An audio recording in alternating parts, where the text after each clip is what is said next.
We heard the Usos claim that Roman Reigns hasn't responded to them at all.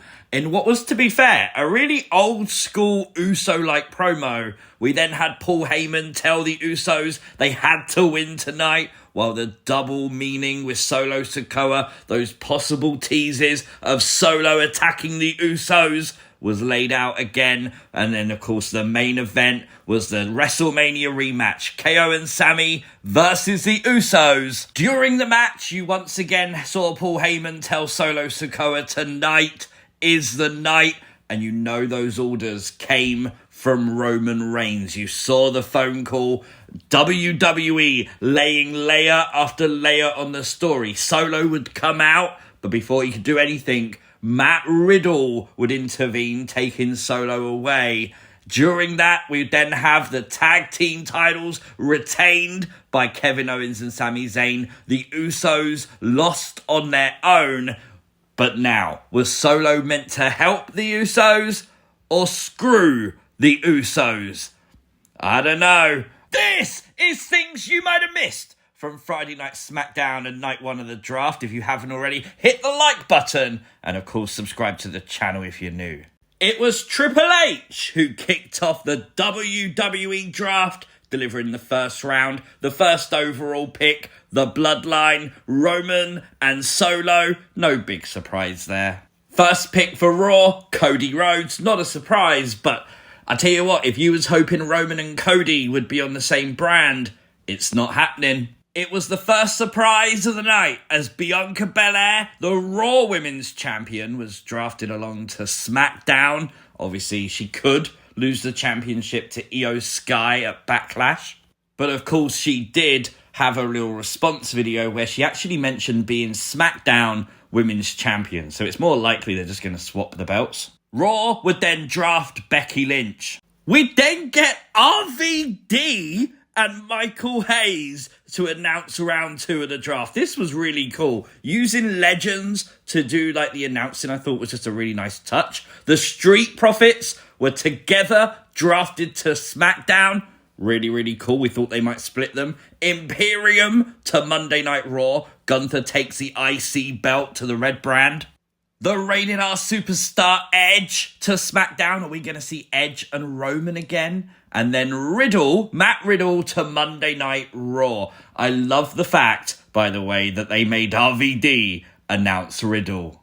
If you know, you know. It was John Bradshaw Layfield and Teddy Long to announce round 3 of the WWE Draft. Bobby Lashley went to Friday Night SmackDown. Drew McIntyre to Monday Night Raw. I wouldn't mind Drew winning the new heavyweight belt. The OC got drafted to SmackDown, the house that AJ Styles built. And The Miz got drafted to Raw. It was D-Generation X's Shawn Michaels and the Road Dogg who were there tonight to announce round 4 of the draft as Damage Control went to SmackDown. I love the fact, instantly Wade Barrett said, Bayley is going to make your life a living hell, Michael Cole. I can't wait to see that. We then got Shinsuke Nakamura to Monday Night Raw.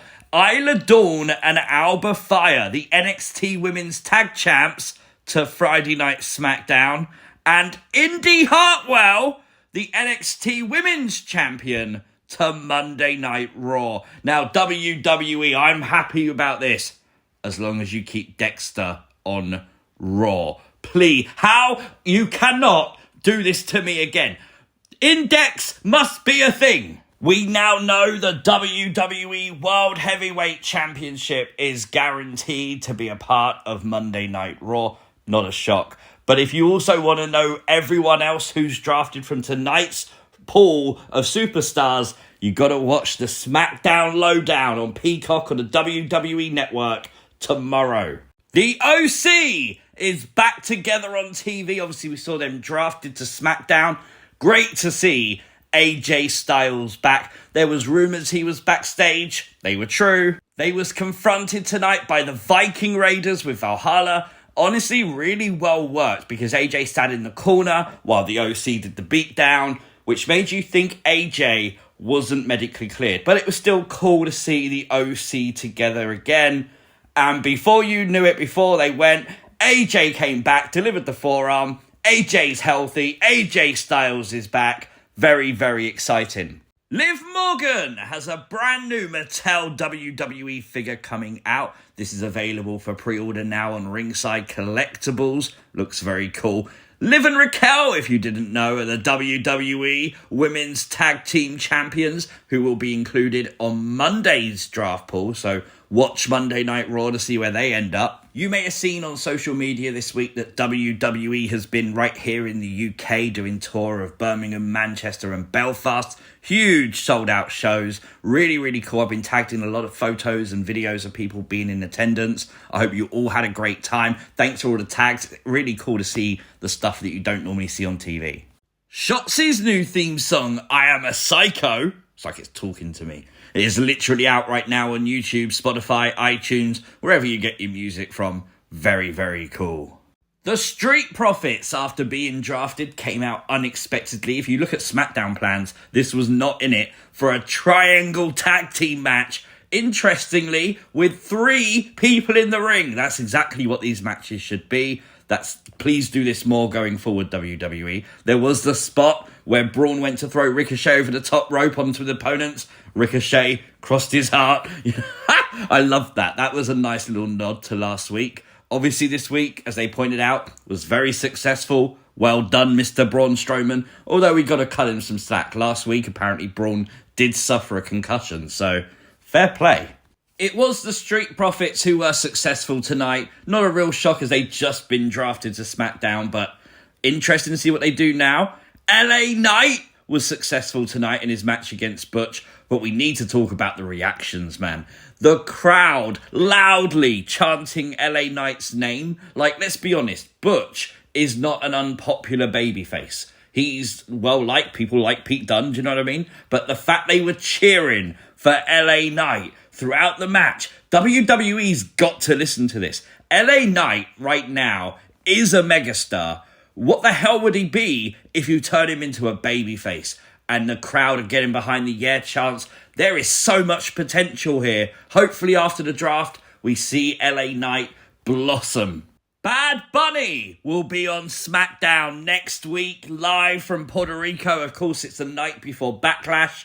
The SmackDown before obviously being in Puerto Rico. I don't think for that reason it's a spoiler for the Judgment Day going to SmackDown or anything like that, because Triple H, as we said, did confirm the draft takes effect after Backlash. A big win tonight for Zelina Vega as she defeated Sonya Deville. Obviously, she'll be facing Rhea Ripley at Backlash. Rhea would attack Zelina after the match. I absolutely love Chelsea Green's reaction, trying to stay as far away from Rhea as physically possible. Like, she was nearly giving the announce table a hug.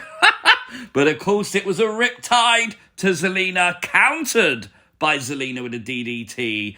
Not very often you see Mummy sat on her butt because someone put her there. Zelina did it tonight, adding a bit of fuel to that feud. Really cool from WWE. Really fun SmackDown tonight, obviously with the legends back. I love that kind of stuff. So for me, very solid 9 out of 10. Let me know your thoughts in the comment section down below. If you are new to the channel, hit the subscribe button, turn on the notification bell. You'll never miss another upload. Like, share, all the nice stuff, and I'll see you next time. Peace!